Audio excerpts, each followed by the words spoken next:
हमारा घर एक छोटे से गांव में था। हम बहुत गरीब लोग थे, लेकिन गुर्बत ने हमारा हुस्न नहीं छीना था। हम दोनों बहनें खूबसूरती की तो जैसे मिसाल थी। माँ ने बाबा की मौत के बाद करीब ही के कस्बे में एक हॉस्पिटल में आया की नौकरी ज्वाइन कर ली और बड़ा भाई शहर में रेलवे स्टेशन पर चाय बेचने लगा। वो भी हर महीने कुछ पैसे दे जाता था, जिससे हमारा गुजर बसर हो रहा था। गुर्बत की वजह से माँ हम दोनों बहनों को सिर्फ दूसरी कक्षा तक ही पढ़ा पाई। मेरी बड़ी बहन घर का काम करती और मैं उसका काम में हाथ बटाती। माँ सुबह नाश्ता करके हॉस्पिटल चली जाती। ये कस्बे का एक छोटा सा हॉस्पिटल था, जहाँ एक लेडी डॉक्टर और उसके साथ कुछ मेडिकल स्टूडेंट थे। एक दिन बड़ा भाई रेलवे लाइन क्रॉस कर रहा था कि रेल की चपट में आ गया और मौके पर ही उसकी मौत हो गई।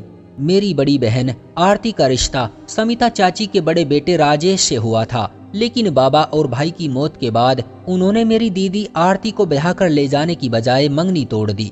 जिस लड़के से रिश्ता हुआ था वो लंदन चला गया और वहाँ किसी अलबेली हसीना से शादी कर ली। लेकिन अब हमारा क्या, हमारे ऊपर तो गमों का पहाड़ टूट चुका था। मेरी बड़ी बहन के गरीबी की वजह से रिश्ते ना आते थे। माँ को आरती का गम था और साथ ही मेरी भी फिक्र लगी थी कि मैं भी अब 16-17 बरस की हो चुकी थी। गरीब होने के बावजूद हम दोनों बहनें शक्ल सूरत से किसी अमीर घराने की लगती थी, क्योंकि हुस्न तो ऊपर वाले की देन है, ये मांगने से नहीं मिलता। कहते हैं कि अच्छी सूरत भी क्या बुरी बला है, किसी ने अगर बुरी नजर डाली तो जिंदगी बर्बाद। इसलिए माँ जमाने के डर से हम दोनों बहनों को घर से बाहर नहीं निकलने देती थी।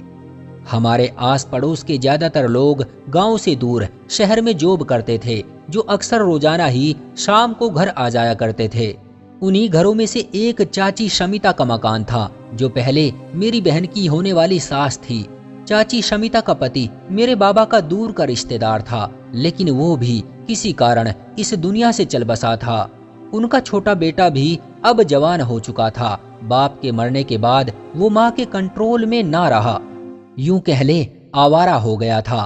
पढ़ाई छोड़कर वो बुरे लड़कों की संगत की वजह से सीधी राह से भटक गया था। उसकी आदत थी कि गलियों में आवारा घूमना, और अगर कोई लड़की इधर उधर से गुजर रही होती तो उसे आवाज लगा लगा कर परेशान करना और उसे छेड़ने की कोशिश करना। लड़कियां उसके सामने आने से डरती थी। जिधर भी वो नजर आता तो लड़कियां तुरंत रास्ता बदल लेती थी। उस लड़के का पूरा नाम मोहित था, जिसे सब प्यार से चीनू कहकर पुकारते थे। रिश्तेदारी के बावजूद माँ ने उस घराने से नाता नहीं रखा था, क्योंकि वो चीनू की करतूतों के बारे में सुनती रहती थी। हमें भी सख्ती से मना किया हुआ था कि हरगिज तुम लोगों ने शमिता की गली से नहीं गुजरना। चीनू के दोनों बड़े भाई अमेरिका में कमाते थे और पास में ठीक ठाक पैसा होने के कारण हालात बहुत अच्छे थे। चीनू को रुपये पैसे की कमी न थी और उसकी आवारगी का एक कारण ये भी था कि जेब खर्च अपनी माँ से खूब वसूलता रहता था। एक दिन बादल छाए हुए थे। आरती ने माँ से कहा, माँ आज अस्पताल मत जाओ, आज की छुट्टी कर लो। ऐसा ना हो तेज बारिश हो जाए, फिर कैसे वापस घर आओगी? रास्ता तो कीचड़ से भर जाएगा ना। माँ बोली, बेटी तुमको नहीं मालूम वहाँ आजकल कितनी शक्ति हो गई है। गांव से अचानक कोई केस आ जाता है तो सबसे पहले आया की पूछ होती है। मैं बिना वजह छुट्टी नहीं कर सकती। अगर बारिश हुई तो कुछ देर अस्पताल में रुक जाऊंगी, तुम लोग मेरी फिक्र मत करना, मगर दरवाजे की कुंडी लगा कर रखना। माँ बच्चियों को समझाकर चली गई। ऊपर वाले की करनी पहले बूंदा बांदी हुई और फिर बारिश शुरू हो गई। लेकिन जब माँ के आने का वक्त हुआ तो बरसात ने जोर पकड़ लिया। जरा सी देर में ही तेज हवा के साथ पानी की तेज धारें आसमान से जमीन पर धड़ाधड़ बरसने लगी और हर तरफ जल थल हो गया। मुझे फिक्र हुई कि इतनी बारिश में माँ कैसे घर लौटेगी। यूं भी मेरी आदत थी कि जब माँ ड्यूटी पर चली जाती, उसकी छुट्टी के वक्त मैं जरूर गली में निकलकर उसकी राह तकती। कई बार ऐसा हुआ कि माँ के इंतजार में गली में खड़ी होती तो अचानक चीनू दिखाई दे जाता। तब मैं भागकर घर में चली जाती। मुझे छपाक से घर में घुसते देखकर वो बड़ा खुश होता था और मुस्कुरा दिया करता। मगर ये बात मैंने कभी किसी को ना बताई। जानती थी अगर माँ या आरती दीदी को बता दूंगी तो वो मेरा घर से बाहर झांकना ही बंद करा देंगे, और ऐसे तो कैद रहकर मेरा दम ही घुट जाएगा। मेरा तो घर में जैसे दम सा घुटता है, इसलिए मैं बहाने से घर से बाहर झांकने का मौका तलाशती थी। लेकिन आज ये कोई बहाना नहीं था। मुझे बस फिक्र लगी हुई थी कि बेचारी माँ, जिनके जूते भी फटे हुए थे, कैसे इस कीचड़ भरी गली को पार करके घर पहुँचेगी, कहीं गिर ना पड़े। इन्हीं सोचों में खोई हुई थी। घर में बैठा ना गया तो दरवाजा खोलकर बाहर गली की तरफ देखने लगी, जिधर से माँ के आने का अंदाजा था। इस बात का होश न रहा कि बारिश की वजह से मेरे कपड़े भी भीग सकते हैं। बस एक टक माँ की राह तकने में मदहोश थी। एहसास ना हुआ कि मुझे गली के नुक्कड़ से कोई देख रहा है। ये चीनू था जो बारिश का लुत्फ लेने बाहर निकला था। कभी इधर कभी उधर गलियों में घूम रहा था। मुझे दरवाजे में खड़ा पाया तो न जाने उस दिन उसको क्या हुआ कि वो अपने होश खो बैठा। मैं जितनी देर दरवाजे पर खड़ी रही, वो एक पेड़ की ओट से मुझे देखता रहा। थोड़ी देर बाद जब मुझे गीले कपड़ों की वजह से सर्दी का एहसास हुआ तो मैं घर के अंदर पलट गई। उसी वक्त मौका पाकर चीनू दबे पांव मेरे पीछे आंगन में दाखिल हो गया, जैसे उसका अपना घर हो। बचपन में वो बेशक अपनी माँ के साथ हमारे घर आया करता था, लेकिन अब तो बरसों गुजर गए थे। उसने कभी हमारे आंगन में कदम ना रखा और ना दहलीज पार की थी। आरती दीदी किचन में चाय बना रही थी। मैं सीधी कोठरी में चली गई, जहाँ दीवार पर कपड़ों की खूंटी लगी थी और यही हमारे कपड़े बदलने की जगह थी। मैं खूंटी से अपने कपड़ों का जोड़ा उतारने लगी कि भीगे हुए कपड़े बदल लूं।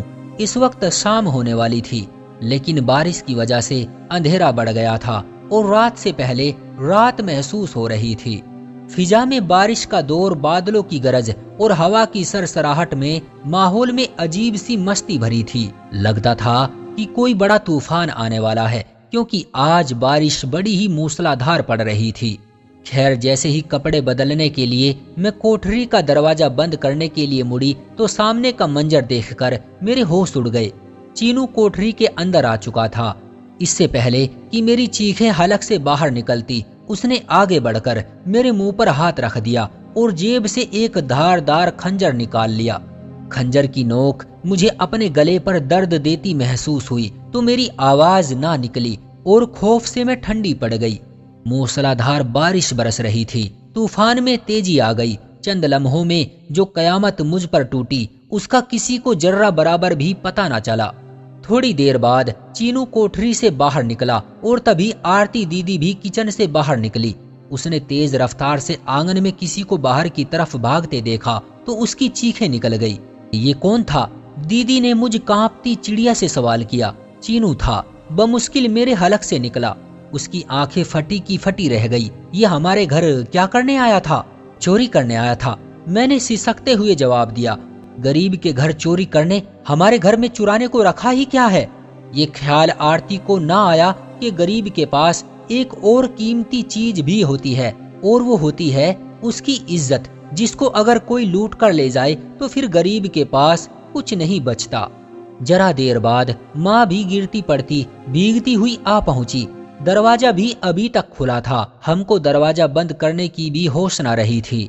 आते ही माँ ने कहा, दरवाजा तो बंद कर दिया करो, कोई जानवर भी घुस आता है बारिश से बचने के लिए। ये रात मेरे लिए ही नहीं, हम सब के लिए क़यामत बन चुकी थी। इस रात इतने जोर का तूफान आया कि कोई चीज अपनी जगह न रही। बंद दरवाजे भी धड़ धड़ करके खुल रहे थे। पेड़ों को देखकर ऐसा लगता था कि अभी जड़ से उखड़ जाएंगे। बत्तियां सब गुल हो चुकी थी। जमीन भी पांव के नीचे जोर जोर से हिलने लगी थी। पूरी रात हम खौफ की वजह से सो न सके। जैसे तैसे करके सुबह हुई तो आरती ने माँ को बताया कि शमिता चाची का आवारा छोकरा चीनू घर में घुस आया था और कैसा कहर तोड़ गया है। माँ ने मोहल्ले भर में बवाल मचा दिया कि मोहल्ले वाले जान ले ये बदमाश कहीं दोबारा ना आ जाए। शमिता चाची को लोग ताने मारने के लिए उसके घर गए और उसका दरवाजा बजाने लगे। मामला बिगड़ता देखकर शमिता चाची ने अपने कुछ रिश्तेदारों को बुलवाकर माँ से फैसला करने को कहा। हम दोनों घरों में तो कब की रंजिश चल रही थी। लोगों ने कहा कि बेशक अभिषेक की माँ गरीब है, मगर हम इसका साथ देंगे। मोहल्ले वालों ने थाने जाकर चीनू के खिलाफ रिपोर्ट दर्ज करवा दी। क्योंकि वो सब भी उस लड़के की हरकतों से तंग आ चुके थे। इधर जवान यतीम 2 बच्चियों की माँ बेचारी क्या करती, उसका तो कोई सहारा ना था। और वैसे भी अब तो मोहल्ले भर में रुसवाई हो चुकी थी। चीनू को गिरफ्तार कर लिया गया। उसके बड़े भाई को शमिता चाची ने खबर की तो वो भी फौरन आ पहुंचा। पैसा काफी था। उसने मोहल्ले वालों से किसी भी तरह फैसले की खुशामद की और फिर फैसला ये हुआ कि वो लड़की की माँ को 40,000 रुपए देगा और चीनू इस लड़की से शादी करेगा। माँ ने बात मान ली। सबने मेरी माँ के हक में बयान दिया और उन्होंने रकम भर दी। शादी की तैयारी होने लगी, मगर दोस्तों ने चीनू को खूब मजाक का निशाना बनाया कि जिस लड़की को तुमने 2 कौड़ी का किया, अब उसी से शादी करने चले हो। एक कचरे जैसी चीज को घर ला रहे हो। इन बातों ने उसको इतना परेशान कर दिया कि वो ऐन वक्त पर शादी से जान छुड़ा लेना चाहता था। मगर उसके बड़े भाई ने उसको पकड़े रखा कि जो किया है अब उसका खामियाजा भुगतोगे, वरना मोहल्ले वाले हमको जीने नहीं देंगे और तुम भी 14 साल के लिए जेल के अंदर जाओगे। अभी तो बात थाने तक है। वो दुल्हा बना हुआ था, मगर उसकी हालत अजीब थी। चेहरे पर खुशी की कोई झलक न थी। सर शर्म से झुका हुआ था, जैसे शादी ना हो उसे सजा मिल रही थी। ये सजा ही तो थी, शादी कहाँ थी। मैं खूबसूरत थी, दुल्हन बनकर और भी खूबसूरत हो गई, मगर ये भगवान जानता था कि मेरे दिल पर क्या बीत रही थी। मैं कब उससे शादी करने के लिए खुश थी, बस अंदर ही अंदर घुट रही थी। गांव के बड़ों के अजीब फैसले पर हैरान थी कि जो लुटेरा था उसी के हवाले कर रहे थे। ये मेरी कैसी इज्जत बचा रहे थे। शायद उनका नजरिया कुछ और हो। मेरी खुशी तो अंधेरों की आग में जल रही थी। मेरे अंदाजे सही थे। शादी के 2 दिन तक चीनू घर से ना निकला। फिर तीसरे दिन वो अपने बड़े भाई के साथ बाहर घूमने चला गया। वो उसे पहले दिल्ली और फिर लंदन ले गया। वो दिन और आज का दिन मेरा सुहाग कहलाने वाला दोबारा लौट कर नहीं आया। वो अपनी माँ और बहन भाइयों से फोन पर बात करता है, मगर मुझसे बात नहीं करता। सास कहती है कि चीनू कहता है कि बहुत कमा लूंगा तब लौटूंगा, ताकि अपनी दुल्हन को लेकर किसी बड़े शहर में इज्जत से जी सकूं। ये दुनिया वाले बड़े अजीब हैं। चोर को खुद बांधते हैं और फिर खुद ही खोल देते हैं।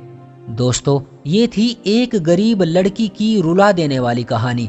आखिर गरीब की इज्जत ही तो होती है, और उसके पास क्या होता है। और दोस्तों, मैं आपसे पूछना चाहता हूँ कि क्या ये बड़ों का फैसला सही था कि जिस लड़के ने इज्जत लूटी उसी को जिंदगी भर का साथ निभाने वाला साथी बना दिया। कमेंट में अपनी राय जरूर दें। वीडियो को लाइक कर दीजिए और इसी तरह की कहानियां लगातार देखने और सुनने के लिए चैनल को सब्सक्राइब करके घंटी को दबाकर ऑल पर सेट कर लीजिए, ताकि आने वाली वीडियो का नोटिफिकेशन आपके पास तुरंत पहुंचे। मैं मिलता हूं आपसे अगली वीडियो में। तब तक के लिए धन्यवाद।